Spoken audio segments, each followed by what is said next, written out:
La Plaza Mayor de Salamanca, la Plaza Mayor bulliciosa y viva, por definición, se viste de luto en la tarde del Viernes Santo para recibir a Jesús muerto o a Jesús en la calle de la amargura antes de enfrentarse a su destino. Eso es lo que vamos a vivir en los próximos instantes en la salida a la calle de la procesión de la Congregación de Nazarenos de Salamanca. Una procesión muy especial porque estamos viviendo efectivamente el año del 300 aniversario de esta imagen señorial que, bueno, pues es una de las grandes referencias iconográficas de nuestra Semana Santa.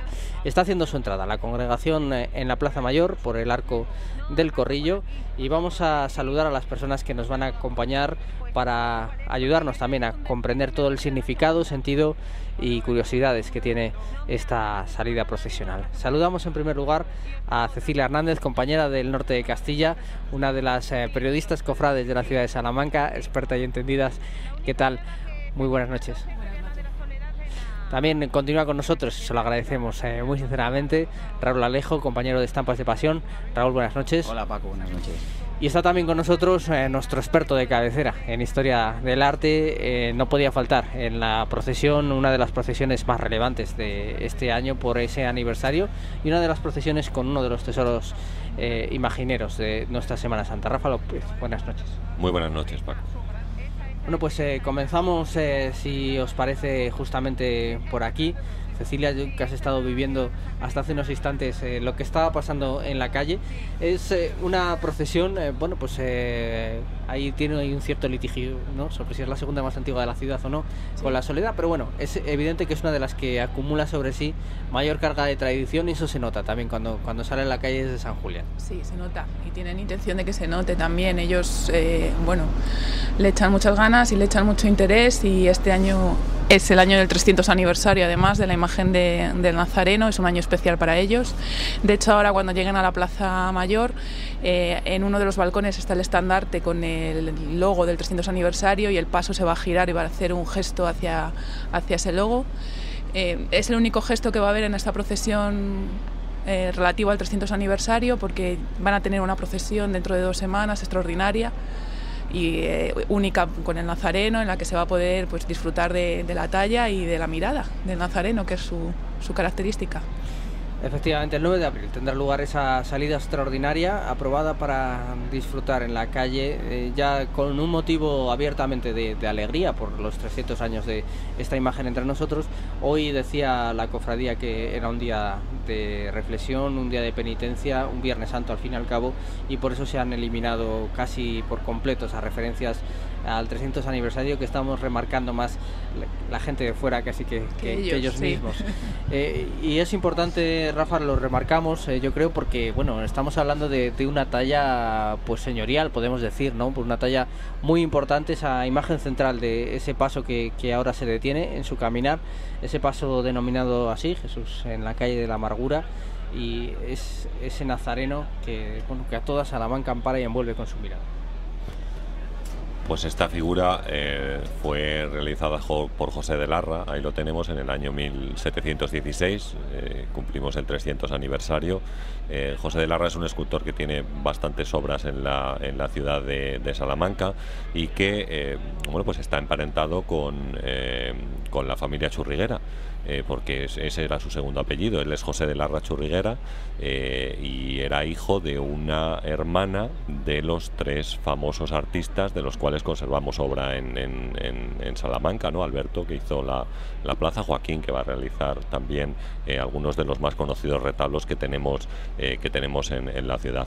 José de Larra también le conocemos bastante porque realizó la mayoría de las figuras que están en la sillería del coro de la Catedral Nueva, que bueno, no es un sitio excesivamente conocido, es decir, no lo visitamos así asiduamente, pero muchas de las figuras están realizadas por José de Larra, que comentábamos también en otra retransmisión anterior. Él fue el maestro que tuvo Alejandro Carnicero en la ciudad de Salamanca. O sea, como vemos, es una persona con bastante influencia, con un taller propio y que repartió figuras semanas hizo bastante trabajo en esta ciudad, auspiciado por, pues muy seguramente con el apoyo de sus tíos. Pero bueno, eso no quita que sea un gran escultor y que la figura que tenemos o que podemos contemplar sea una de las de más calidad que tenemos en la Semana Santa de Salamanca. Una imagen, efectivamente, Raúl, que bueno, pues si tenemos que destacar un emblema, ¿no?, de este Viernes Santo, pues puede que esta sea una de ellas.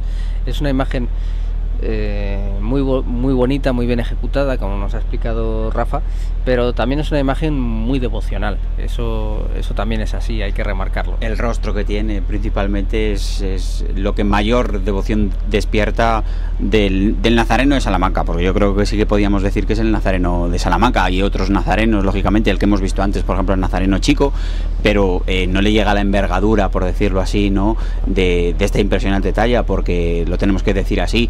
Yo me quería fijar específicamente, no específicamente, porque esta congregación tiene muchos matices, pero este paso engloba muchas cosas, desde ya lo veremos más adelante cuando esté más cerca de nosotros en las cámaras.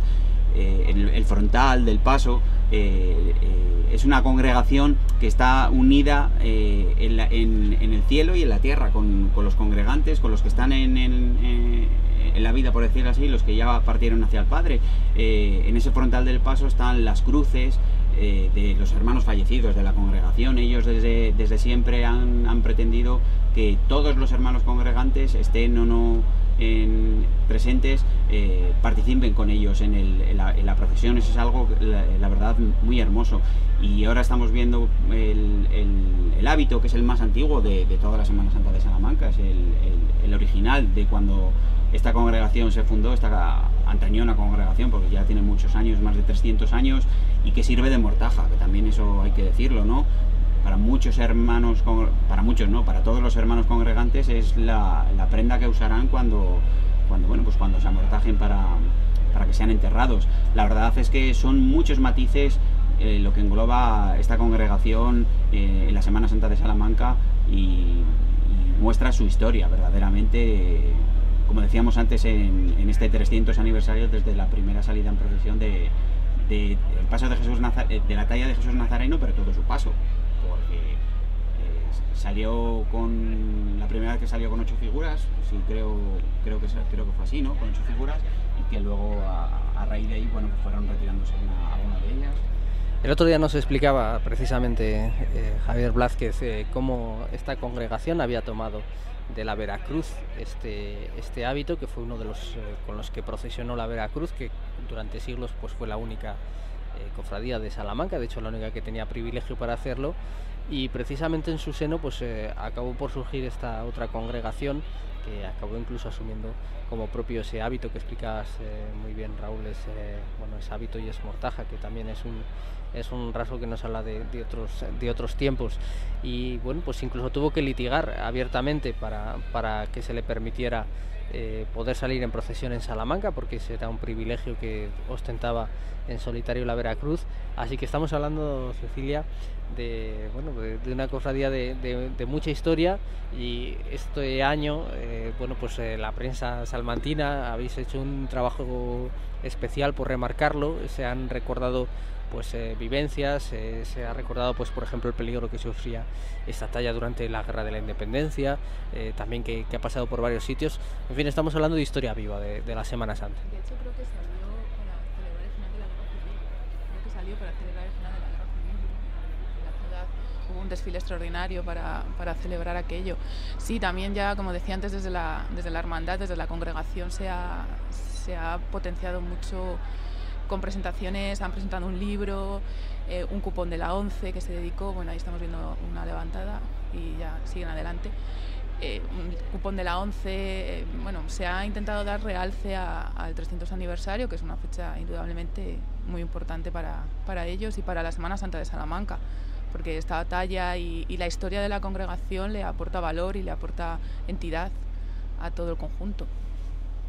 Curiosamente, uno de los sitios donde estuvo, según se nos señalaba en la revista oficial de la Semana Santa Salmantina, la revista Christus, que coordina la periodista Eva Cañas. Desde aquí nuestro saludo y reconocimiento. Pues un artículo ahí se habla de la presencia en varios de los templos de Salamanca de esta imagen, entre ellos del desaparecido de San Adrián, que estaba en lo que hoy es la plaza de Colón.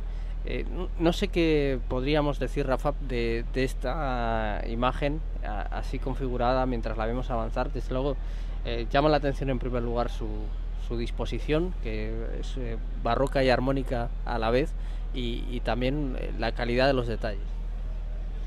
Pues sí, precisamente, mira, me estaba fijando en la Virgen. Antes hablábamos del resto de las esculturas, pero la Virgen, por ejemplo, no fue tallada por José de Larra, sino que la hizo Antonio Hernández en una fecha posterior, en el año 1797. Bueno, y compone, como vemos, un paso de misterio, con una figura de vestir.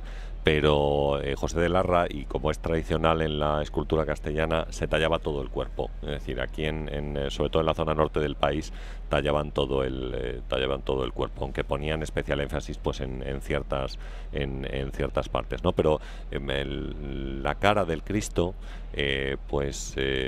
bueno, ahí lo vemos, ¿no? Como una figura que también se repite en otras figuras de la Semana Santa salmantina, una figura que bueno, pues está caminando hacia su destino final, ¿no? Que en este caso es el de la muerte en la cruz. O sea, no lo vemos con una figura terriblemente agotada, dolorida, sino que simplemente tiene la mirada como perdida y va caminando hacia su destino. Lo mismo que las manos, que sí me gustaría destacarlo. Las manos de la figura pues son muy expresivas también, ¿no? La forma que tiene tan delicada de agarrar o intentar agarrar la cruz, ahí lo vemos, como con esta posición donde juntan los dos dedos centrales y separan los dos dedos laterales, que es muy propia y que podemos observar en multitud de cuadros o de escenas, y quiero pensar como algo que podemos tener todos en mente, el caballero de la mano en el pecho del Greco, pero que van a repetir otros muchos artistas a lo largo del barroco, como Velázquez, que también lo utilizaba en muchos de sus cuadros. Y bueno, pues estamos en el siglo XVIII y José de Larra es un autor barroco y lo repite. No tiene ningún significado especial, simplemente es una posición muy elegante que viene de Italia, en principios del Renacimiento, y que muchos artistas en España van a utilizarla. Hemos visto, Raúl, esa mirada, ¿no? Que es ese icono que decíamos, hay veces que prende un detalle de una de las imágenes o de los conjuntos. Sin duda, si hay algo que se ha versado, que se ha llevado a versos, que se ha llevado a letras, que se ha llevado a sentimientos y reflexiones muy hondas de grandes creadores también de la palabra en Salamanca y fuera de Salamanca, sobre esta imagen, es esa mirada. Es la mirada del Nazareno de San Julián, que decíamos antes que siempre poníamos apodos a imágenes que estaban metidas en la historia de la Semana Santa. Bueno, pues nosotros decimos que es el Nazareno de San Julián. Con decir que es el Nazareno de San Julián ya sabemos todo el mundo que nos referimos a la imagen de nuestro Padre Jesús Nazareno, de la congregación del mismo nombre. Yo ahora me acuerdo en la presentación del libro conmemorativo de este 300 aniversario, una cosa muy curiosa que me llamó mucho la atención, era tal como los congregantes de aquel entonces se tomaban tan en serio pues la creación de la congregación y a esta imagen, a la imagen de nuestro Padre Jesús Nazareno, que cuando el cambio de la cruz que lleva el Señor, el Jesús Nazareno, era tan importante y lo querían hacer tan bien que incluso llegaron a contactar con Roma para ver si verdaderamente cómo querían, cómo les dejaban que fuera la cruz, si tenía que ser de una forma, si tenía que ser de otra, si tenía que ser más grande, si tenía que ser cuadrada, redonda. Es decir, que ellos se tomaban en tal empeño, ponían que este proyecto, es decir, que la congregación saliera adelante y que nuestro Padre Jesús Nazareno tuviera lo mejor, por decirlo así, que muestra verdaderamente cómo se lo tomaron en serio, y que la historia de la congregación está repleta de historias y de anécdotas. Estamos viendo el inicio de eso que comentabas, Cecilia, como va a haber es un acto habitual, ¿no? En el paso por la Plaza Mayor ante los reposteros que están situados en la fachada, pues como las cofradías hacen un pequeño gesto de bueno, pues de reverencia hacia su emblema. Sí, hacia su emblema, que hay, como comentábamos antes, cierta polémica, ¿no?, con el tema de si somos los más antiguos, son los más antiguos, o la Soledad la segunda más antigua. A los periódicos nos ha llegado, pues hace pocos días, cuando hubo la polémica de los reposteros, precisamente una carta, creo que firmada por un congregante, en la que defendía la tesis de que son los segundos más antiguos de la Semana Santa de Salamanca, por delante de la Soledad y por delante del Rescatado. Bueno, pues una de estas polémicas que tenemos aquí, que no nos faltan. No faltan. Bueno, Francisco José Jaspe, que es además miembro de la Congregación del Nazareno, y que de vez en cuando también tiene a bien venirnos a echar una mano en las retransmisiones, sostiene en esa carta a la que alude muy bien Cecilia, pues que la Soledad existía efectivamente antes que la Congregación de Jesús Nazareno, pero no era una cofradía de Semana Santa, era una entidad dedicada a dar auxilio a los condenados a muerte, no tenía nada que ver con la Semana Santa hasta casi finales del siglo XIX. Bueno, esa es su teoría. Nosotros la exponemos aquí para que todo el mundo sepa de qué estamos hablando, porque a veces es verdad que estamos metidos en la burbuja de la Semana Santa y damos por hecho que todo el mundo sabe de qué hablamos, y no siempre es así. Bueno, estamos apreciando, Raúl, los detalles del paso, como decías, mientras vemos las maniobras de este pequeño acto de homenaje a la hermandad, a la congregación en el 300 aniversario. Estábamos viendo las andas. Sí que es verdad, por ese detalle que decías, la cruz, también el propio hábito, que es una cofradía, una congregación que ha hecho mucho esfuerzo por mantener sus esencias, también en un entorno en el que se habla de las inspiraciones, ¿no?, que vienen de otros lugares, o evolución de la propia sociedad y de la propia manera de vivir la religiosidad. Esta congregación podríamos decir que sí es depositaria, casi como ninguna otra, de las esencias de un determinado momento, al menos, de la Semana Santa salmantina. Claro, los detalles que comentábamos antes, pues eso, de la cruz, del hábito y demás, ellos quieren mantener un poco también la antigüedad que tienen, es decir, no echar por tierra toda esa historia, que hay que recordar que son más de 300 años desde que esta talla salía a la calle, pero anteriormente la congregación se independizó, por decirlo así, también de la Cofradía de la Veracruz, que esta tarde es protagonista en muchos aspectos, pero que ellos quieren y quieren seguir manteniendo pues también esa forma de entender, ¿no?, más al estilo más castellano, más nuestro, por decirlo así. Y también es tan loable esta forma de entender la Semana Santa salmantina en este aspecto, como justamente en el contrario, con nuevas cofradías que a lo mejor piensan o sienten diferente, ¿no? Yo creo que todos los sentimientos y todas las formas de entender la Semana Santa la enriquecen y ayudan a que esto sea más grande, la Semana Santa más importante. La diversidad como gran valor de la Semana Santa, al menos la salmantina, no nos cansamos de repetirlo. Es un planteamiento personal, por supuesto, pero yo creo que es un camino. Bueno, y veíamos, Cecilia, justamente lo que nos comentabas, ese balcón tan lleno de público que pueden ver justo casi en la mitad de la pantalla, por donde está el brazo de la cruz, el travesaño, pues ahí estamos viendo ese 300 que alude, ese es el logo que se ha hecho para este aniversario. Sí, el logo del 300 aniversario, creo, por lo que nos ha comentado el hermano mayor, que es quien va dirigiendo, por cierto, el paso, cumple las dos funciones, Alejandro.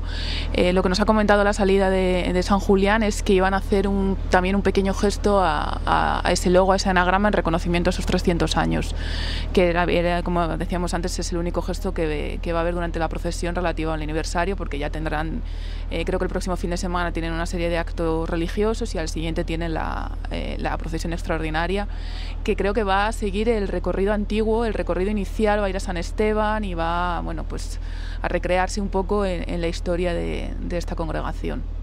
Al menos en 3 templos se ha depositado este Jesús Nazareno, mientras vemos ya también ultimar el recorrido del Corrillo, antes de adentrarse en la Plaza Mayor, al otro gran conjunto escultórico de esta congregación, el Santo Entierro, que además da nombre también a la procesión. Nos llamaba la atención, Rafa, de del paso del Nazareno, cómo se subrayaban determinados rasgos. Lo veníamos comentando también con otros que narran momentos iconográficos similares, ¿no? Como puede ser los azotes o la caña. En este caso, aparte de la magnífica calidad del Nazareno, con esa mirada que estamos aprendiendo a valorar y evaluar desde tantos puntos de vista, pero el sayón que cierra el paso, que cierra el conjunto, va realmente armado hasta los dientes, digamos. Lleva todo tipo de armas, además que relucen en la noche, que eso es un recurso también bastante estudiado, y cómo también llega al espectador ese mensaje de aplastamiento, de poder militar, ¿no?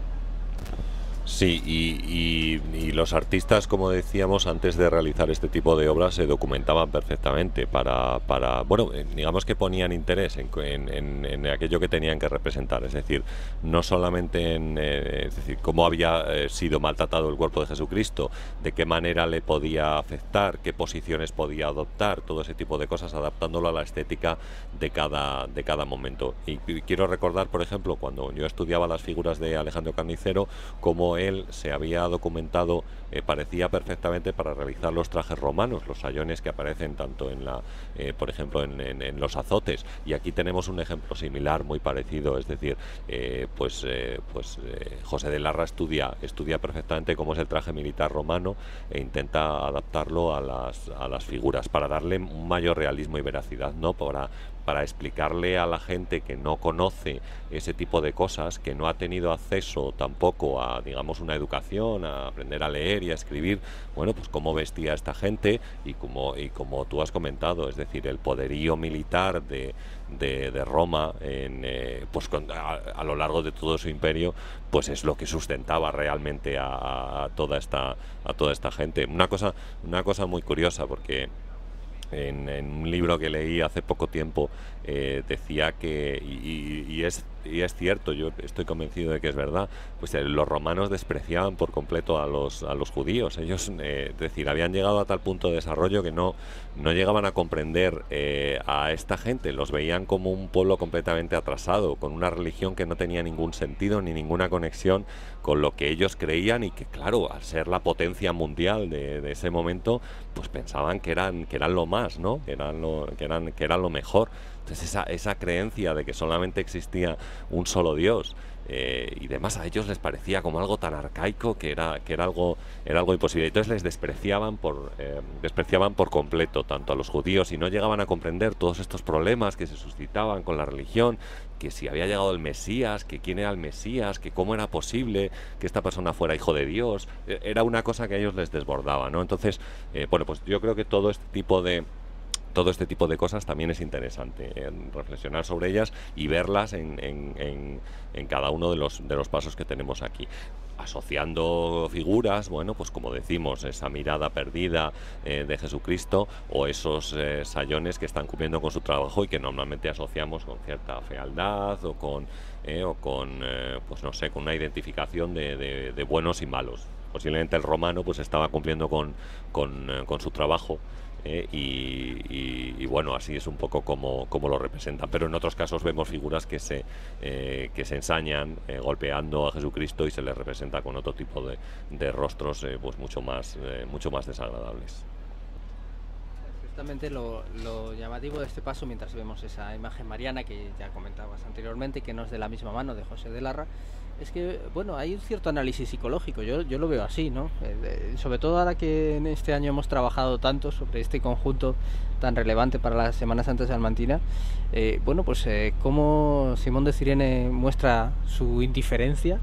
Es llamativo, y cómo efectivamente el soldado pues no es tan malo como el de la flagelación o el de la caña, que ahí sí se les ve la maldad reflejada en la mirada. Es un hombre que incluso pudiera parecer que mira con cierta pena al condenado a muerte, que es lo que es. Y este paso se llama así, Jesús en la calle de la amargura, porque evidentemente va camino del suplicio, pero ahí la brutalidad y la amargura viene de lo que decíamos, creo, ¿no?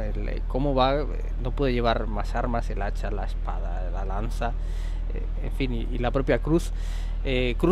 Raúl, que también se ha convertido en el emblema de de la congregación. Es curioso la presencia, ¿no?, de algunos añadidos. Estamos muy acostumbrados a ver el hábito con algún cirio fundamentalmente, pero también hay otras cofradías y hermandades que han ido incorporando en determinados momentos pues este emblema. Esta mañana, por ejemplo, en la Dominicana veíamos ese testimonio a la, bueno, no desaparecida porque nunca desapareció, pero sí digamos en estado de vida latente de Jesús de la Promesa, cómo llevaban también unas crucecitas de madera blanca que se han recuperado ahora en ese contexto de también vuelta al culto a esa imagen, y ellos, en este caso la congregación, lo estamos viendo en la Plaza Mayor, pues como su nazareno lleva la cruz al hombro, también lo acompañan con la cruz al hombro de manera simbólica. Una imitación simbólicamente, exactamente, de cómo sale Jesús Nazareno en el paso,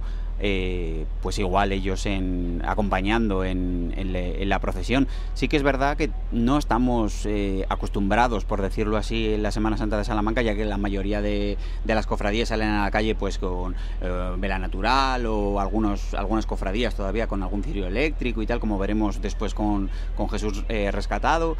Pero algunas cofradías tomaron la decisión, desde luego Jesús Nazareno desde el principio, de salir con una cruz a la calle, un poco pues eso, manifestando también el sentimiento de pues, lo que es una cofradía de penitencia, lógicamente. Sí que son cruces, como estamos viendo ahora, que además las vemos, son cruces no pesadas, porque vemos que no son para nada pesadas, son más bien finas, pero bueno, ese yo creo que es el gesto, ¿no? El gesto de un poco de cómo sale Jesús Nazareno a la calle. Ellos también, en comparación por ejemplo con otras cruces que saca por ejemplo la Hermandad Universitaria, sobre 20 kilos cada una, además, sin desbastar. Es decir, son un poco esas un poco reminiscencias del pasado de la congregación. Y viendo ahora un poco Jesús Nazareno y el paso del Santo Entierro, que lo tenemos ahí a las puertas de entrar a la Plaza Mayor, esta congregación tiene 2 grupos escultóricos, y la Semana Santa de Salamanca tampoco es que tenga excesivamente muchos grupos escultóricos. La mayoría son imágenes unitarias, un Cristo, la imagen de un Cristo, de una Virgen. Pero lo que es grupos escultóricos, adolece un poco la Semana Santa de Salamanca en esos grupos escultóricos. También en ese aspecto, pues bueno, la congregación de Jesús Nazareno es un poco diferente, ¿no?, a las demás, con esos 2 grupos escultóricos, cosa que por desgracia nuestra Semana Santa, como hemos dicho antes, pues adolece de ello, sí. Y además, Cecilia, bueno, pues es un momento también especial de esta procesión. No lo vamos a ver ahora en el paso por la Plaza Mayor, pero sí que lo podemos recordar, siquiera ahora que tenemos por lo menos la imagen de los 2 conjuntos, como en algún momento procesionan en paralelo, y eso es un sí, instante muy emblemático. Es muy bonito, justo en la zona del mercado, en la plaza del mercado, a la salida de San Julián, poquito después de la salida de San Julián, se ponen los 2 grupos escultóricos en paralelo y se bailan durante un momento en conjunto, en lo que las bandas de música que están por detrás se sitúan una detrás de su paso. Y bueno, es un momento muy esperado por la gente. Esta tarde estaba, bueno, como toda la ciudad, que está llenísima de gente, pues esta tarde estaba esa zona que no se podía ni pasar, ni atravesar, ni nada, estaba hasta arriba. Y es un momento pues muy esperado. La verdad que lo que decía de la gente que hay en la ciudad, estaba al mismo tiempo bailando los 2 grupos en la Plaza del Mercado. Rescatado estaba saliendo de San Pablo también hasta arriba. Vamos, no nos podemos quejar por la presencia de público. Un público que viene a engrandecer seguramente la propia dignidad de las salidas procesionales. Estamos viendo una pausa pues, prolongada y bueno, estamos viendo también cómo se vuelve a ordenar el turno de carga para ocupar ese trabajo bajo el paso de Jesús en la calle de la Amargura. Deducimos por el comentario que hacías antes, Raúl, que estamos ante 2 conjuntos muy pesados, ¿no?, que tampoco tienen excesivo espacio para llevar hermanos de carga, lo cual debe, porque es todo carga interna, como estamos apreciando, lo cual debe hacer complicado y cansado el llevar esos grandes conjuntos. Claro, hay que tener en cuenta que no es lo mismo cargar sobre varales, sobre banzos exteriores, que puedes añadir más personas cargando y quieras o no se reparte mucho más el peso, pero claro, son las personas que entran debajo del del cajón, de la mesa, ¿no? De cada grupo escultórico. Tanto en el paso de Jesús Nazareno como en el paso del entierro del Cristo, del Santo Entierro, perdón, vemos que lógicamente aquello carga, pesa y pesa mucho. Las personas que están abajo, la verdad es que lo sufren. Tenemos que recordar que una de las figuras del paso del Santo Entierro tuvo que ser retirada hace algunos años por el excesivo peso. Creo que era María de Cleofás, me parece que era la que llevaba la jarra de ungüentos y demás, y se tuvo que retirar. No es que quite valía, por decirlo así, o que reste un poco la estética del paso a la calle, pero bueno, estaría muy bien que de aquí a unos años la congregación se repensase, ¿no? De volver a sacar esa imagen, para más que nada por decir que tenemos ese grupo escultórico en la calle completo, ¿no? Repito que no para nada desmerece esa puesta en escena que la tenemos ahora en la calle, pero bueno, estaría bien que lo intentase recuperar.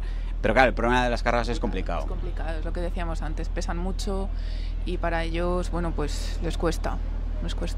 Detrás de Nazareno iban antiguos hermanos de carga, supongo que eran antiguos hermanos de carga por la edad que tenían, pegados a su paso, manteniendo esa fidelidad, pero claro, es complicado porque pesan mucho y esta parada demuestra que vienen cansados.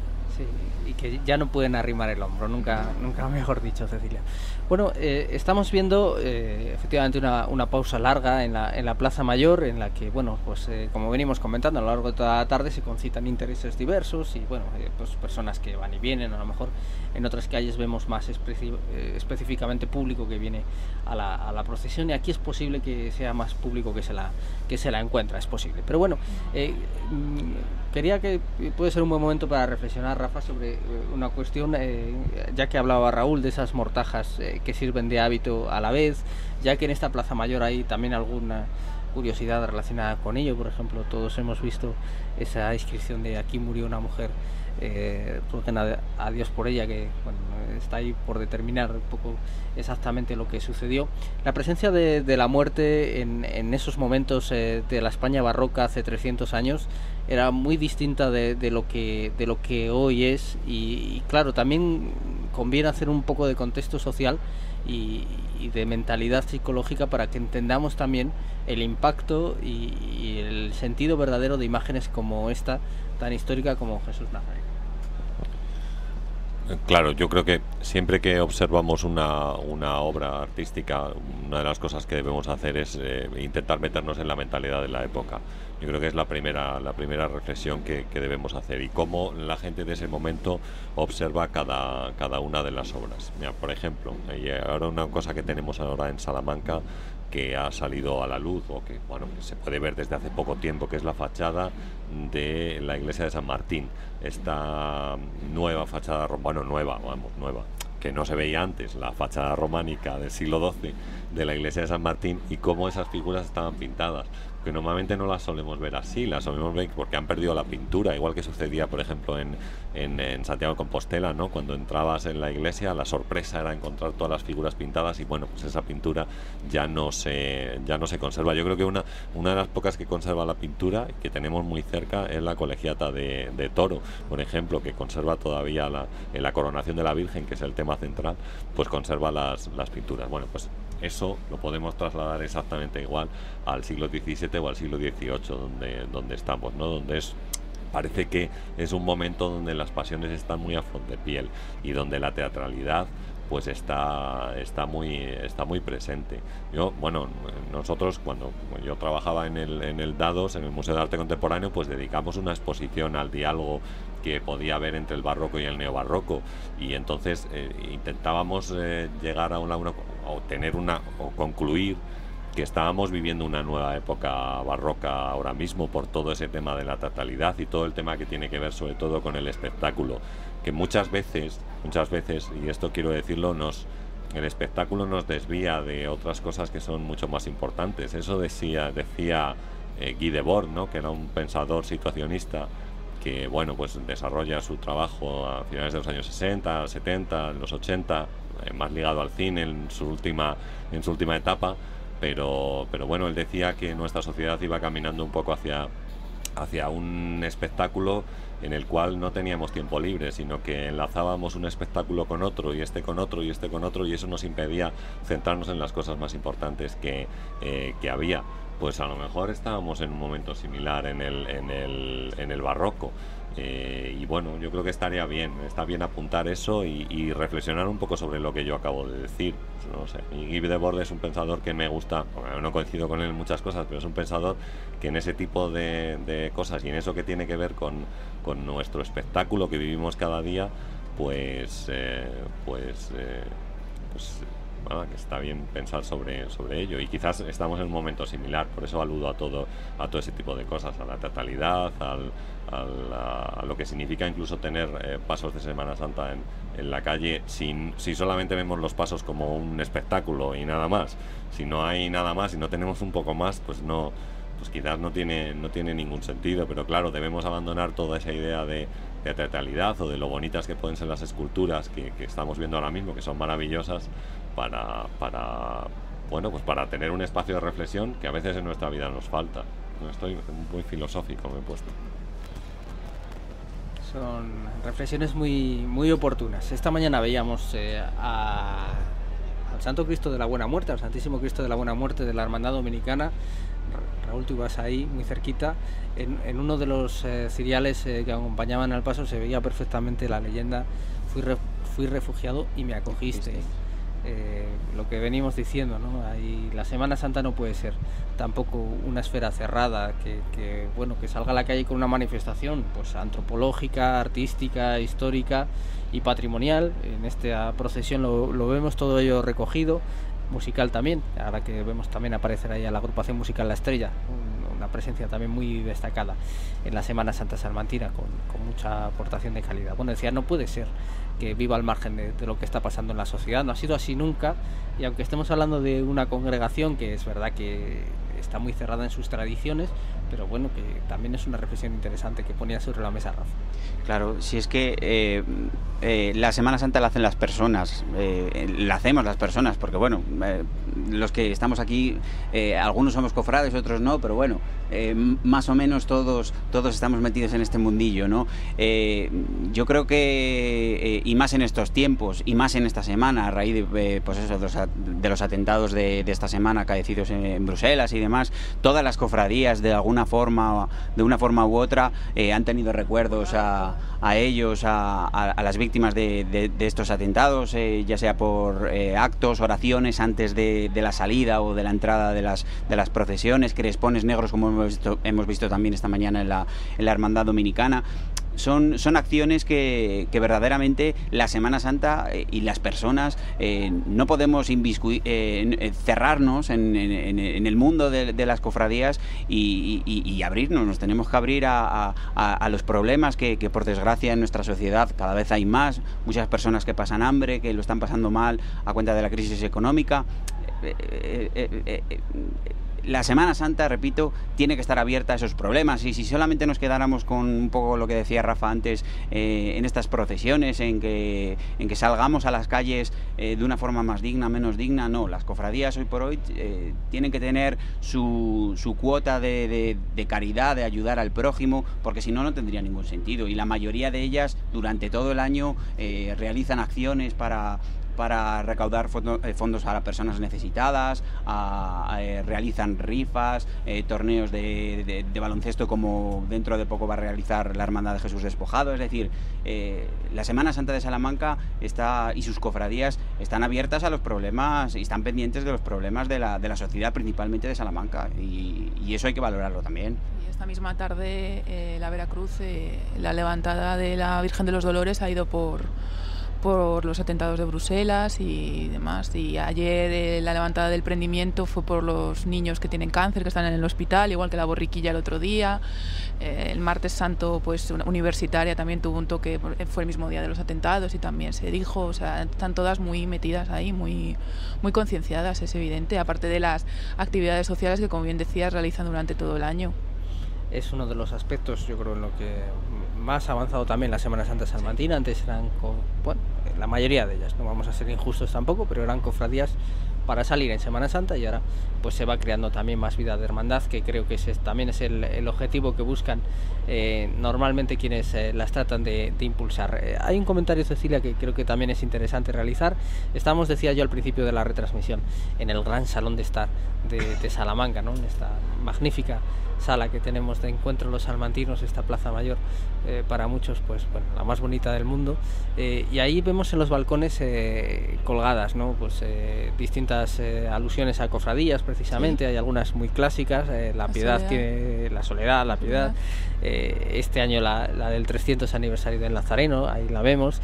Bueno, es también un aspecto, ahora hablando de esto, de cosas en las que trabajan las cofradías, en el que se quiere incidir hasta el punto, bueno, que la Veracruz también ha hecho un llamamiento para que el domingo, en la resurrección, bueno, por la ciudad, participe un poco pues al estilo de cómo se hace en otros lugares con el Corpus Christi, engalanando la ciudad. Sí, para que la Veracruz, creo que aparte lo van a pedir mañana mismo, se va a pedir más públicamente, que es el domingo de resurrección, los balcones de la ciudad se engalanen y tal, porque también hay que mencionar que estamos de aniversario el domingo, aparte de los 300 años del Nazareno, el domingo se cumplen, o este año se cumplen 400 años de la procesión del Encuentro, como el año pasado se cumplieron 400 de la procesión del Santo Entierro, que hemos tenido hoy, o sea que este año se han cumplido 401. Así que estamos de aniversario estupendamente, y este año se cumple 75 de la Soledad también, que merece la pena mencionarlo. La Soledad, que saldrá a la calle pues a las 12 de la noche, como viene siendo habitual, efectivamente, y desde hace 75 años con la imagen de Mariano Benlloch, que es una de las grandes tallas también marianas del siglo XX en la imaginería española. Y hablando de imaginería, pues aquí estamos viendo este particular conjunto escultórico, Rafa, del Santo Entierro. Bueno, por acotar, hay que decir que es obra del bejarano González Macías, que lo veíamos ayer en la procesión de la Seráfica Hermandad también, con ese toque, digamos, que se aparta un poquito de lo que son los cánones de la imaginería procesional castellana o castellana leonesa, o de ese periodo del barroco, que es el que ha marcado, el que ha fijado las pautas. Y González Macías, quizá no tanto como en ese otro conjunto, pero también aporta ese sello dando un toque distinto a las imágenes. Sí, es una escena, el descendimiento del cuerpo de Cristo, pero fíjate, tú comentabas esto y mientras veíamos el conjunto, estaba pensando en un cuadro de comienzos del barroco y pensaba en Caravaggio, que tiene una escena tremenda, brutal, de exactamente igual que la que vemos aquí. Bueno, Caravaggio jugando muchísimo con la luz, como él solía hacer, ¿no? Iluminando el cuadro siempre desde la parte izquierda y dejando el resto oscurecido y destacando sobremanera algunos colores, como por ejemplo el blanco o el rojo, pero claro, la composición de la escena al final es la misma. Por supuesto no estamos en el mismo momento, pero bueno, la iconografía está marcada desde hace tiempo y bueno, son los mismos personajes los que tenemos en este conjunto escultórico y los que aparecen en ese cuadro de Caravaggio. Mira, ahora podemos observar perfectamente la escena de María, ¿no? Acompañada por Juan, que parece ser, se dice según la tradición, pues no se separaron a partir de este momento. Incluso cuando San Juan se traslada a Patmos, donde va a escribir el Apocalipsis y bueno, también el Evangelio, pues María le acompañó y bueno, pues en teoría habría fallecido allí. Esto siempre repito según la tradición, no es algo que esté escrito, no tenemos documentación sobre este tema, pero bueno, tal como le había dicho Jesucristo en la cruz, pues madre e hijo en este caso aparecen en esa actitud, como podemos ver. La Virgen ni siquiera está mirando el cuerpo de Jesús y aparece consolada por Juan, que bueno, como curiosidad, siempre tradicionalmente se le representa sin barba por la juventud que tenía, era el más joven de todos los discípulos y bueno, pues tradicionalmente no tiene barba, o se le representa sin barba por esa razón. Yo, al hilo de lo que estabais hablando de Francisco González Macías, es una cosa muy curiosa que se nota el autor. Justamente estamos viendo ahora las dos imágenes que sustentan el cuerpo de Cristo, como es José de Arimatea y Nicodemo, cuando estamos viendo que están haciendo ahí unas reverencias supongo que estará llegando al balcón del ayuntamiento, ¿no? Más o menos a la fachada del ayuntamiento. Bueno, pues estas dos figuras son muy parecidas a las dos figuras que vimos ayer en el grupo escultórico de Jesús ante Pilatos, que son, ahora mismo no me acuerdo, no me sale ahora el nombre, Anás y Caifás, que no me sale el nombre, eso es, Anás y Caifás. Se nota el autor porque son prácticamente iguales, es decir, la forma de las barbas, el cabello, prácticamente son iguales. Se nota lo que es el autor y la fecha, porque se llevan muy pocos años los dos grupos escultóricos. Prácticamente se puede decir que son hermanos, ¿no? Más o menos. Efectivamente. Bueno, es un recurso muy habitual, también lo comentábamos en la Veracruz, como hay tallas que guardan esa similitud. Y vamos a dejar en este momento, en esa estampa magnífica de la espadaña del pabellón real de la Plaza Mayor de Salamanca, el transitar de este conjunto escultórico del Santo Entierro de la Congregación de Jesús Nazareno, con el que hemos vivido ese 300 aniversario, al que ahora también se apresta a conmemorar. Y ha sido un verdadero placer hacerlo en tan buena compañía. Cecilia, compañera, muchas gracias. Nada, a vosotros, encantada. Raúl, muchísimas gracias, como siempre. Gracias a ti, Paco. Rafa, gracias por la clase. Gracias, Paco. Bueno, pues enseguida ya saben que seguimos viviendo más cosas. No pierdan detalle de la programación especial de esta casa. Gracias.